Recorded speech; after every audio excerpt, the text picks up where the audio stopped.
آواز دے رہا ہوں محمد دانش عبد الوحید ناظر قرآن یوبر کھیڑ کو کہ وائے اور اپنی تقریر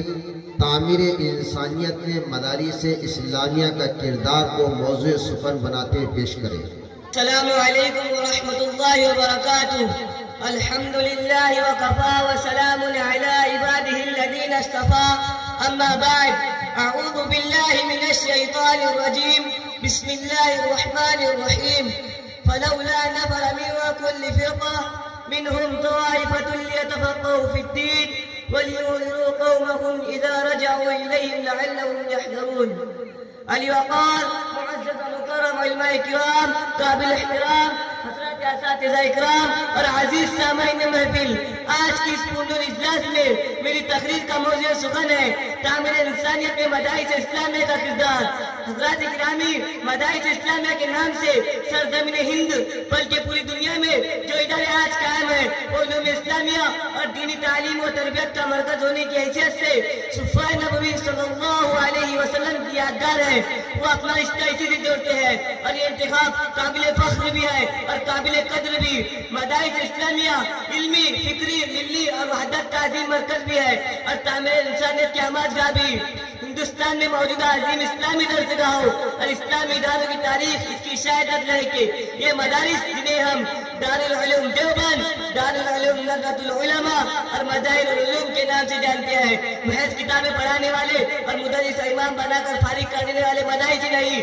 بلکہ ہندوستان کے بدلتے حالات میں اسلامی حکمت عملی کا شاندار مظہر اور تعمیر انسانیت کا مقصد اور منبع ہے۔ یہ حقیقتاً مسلمانوں کی ٹھوس طاقت اور تحریک کے درسگاہیں اور ادارے ہیں جنہوں نے نہایت سنگین حالات میں بھی امت مسلمہ اور عام الناس کی دینی و ملی قیادت کا فریضہ انجام دے کر انسانیت کی رہنمائی کی۔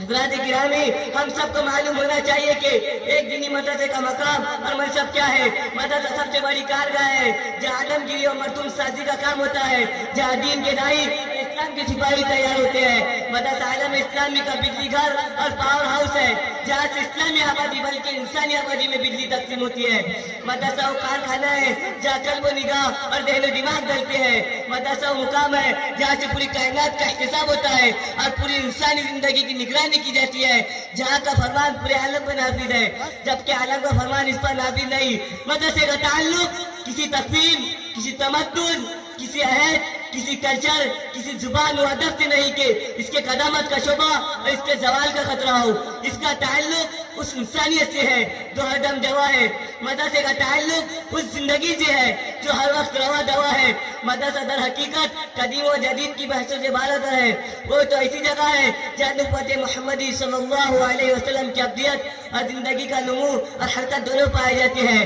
مدارس اسلامیہ ملت کے لیے ایک قلعے کی حیثیت رکھتی ہے، لیکن ایسے قلعے ہیں جن کے اندر رہنے والے اپنے خول سے باہر نکلنے کے لیے بےتاب ہیں اور باہر والے اس کو توڑ دینے کے در پہ ہیں۔ ہوا کا رخ بتا رہا ہے کہ اب ہمیں ان طلباء کو ان خارجی طاقتوں اور حملوں سے بچا کر نہ رکھنا چاہیے، بلکہ ان کو مقابلے کے لیے تیار کرنا چاہیے اور ان کے ہاتھوں میں وہ ہتھیار دینا چاہیے جس کی کامیابی کی ضمانت و حفاظت کا ذمہ خدا نے لیا ہے۔ ارشاد ربانی ہے، فاصدع بما تؤمر واعرض عن المشرکین انا کفیناک المستہزئین۔ غرض یہ کہ آپ کو جس بات کا حکم دیا گیا ہے اس کو صاف صاف سنا دیجئے اور ان مشرکوں کی پرواہ نہ کیجئے، یہ لوگ جو ہنستے ہیں اس کے لیے ہم کافی ہیں۔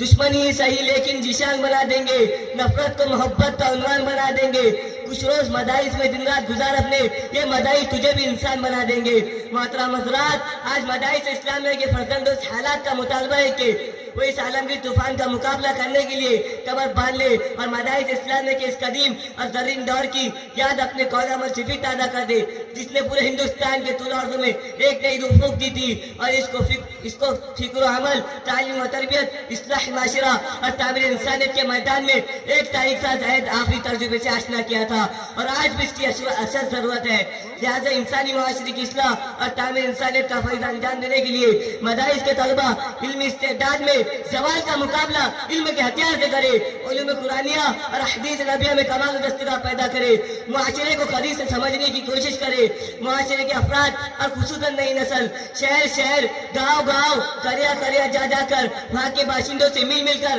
ان کے مسائل کو حل کرے، کیونکہ مدارس اسلامیہ اور اہل مدارس ہی انسانیت و شرافت، علم و ہنر اور دین و امانت کی لیے ہے، اور مدارس سے نکلنے والے طلبہ حالات کا رخ موڑ سکتے ہیں اور کار تجدید انجام دے سکتے ہیں۔ سچ فرمایا تھا علامہ اقبال رحمۃ اللہ علیہ نے، کانپتا ہے دل تیرا اندیشہ ہے طوفان سے کیا، نہ خدا تو بحر تو کشتی بھی تو ساحل بھی تو۔ اس لیے میں اپنے رفقا اجلاس میں مدارس کے طلبہ کو علامہ اقبال کی زبان میں پیغام دیتا ہوں، سبق پھر پر صداقت کا، عدالت کا، شجاعت کا، لیا جائے گا کام تجھ سے دنیا کی امامت کا۔ وآخر دعوانا الحمدللہ رب العالمین۔ ماشاءاللہ